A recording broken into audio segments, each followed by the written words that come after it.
കാസർഗോഡ് പടന്നക്കാട് 10 വയസ്സുകാരിയെ ലൈംഗികമായി പീഡിപ്പിച്ച കേസിൽ പ്രതിയെ കണ്ടെത്താനാകാതെ പോലീസ്. പ്രദേശത്തെ CCTV ദൃശ്യങ്ങൾ പരിശോധിച്ചിട്ടും പ്രതിയെക്കുറിച്ച് വ്യക്തതയില്ല.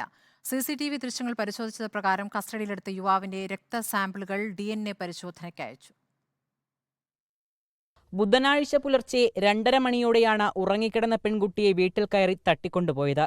2 ദിവസങ്ങൾ പിന്നിടുമ്പോൾ പ്രതിയെ സംബന്ധിക്കുന്ന ആധികാരിക വിവരങ്ങളൊന്നും അന്വേഷണ സംഘത്തിന് ലഭിച്ചിട്ടില്ല.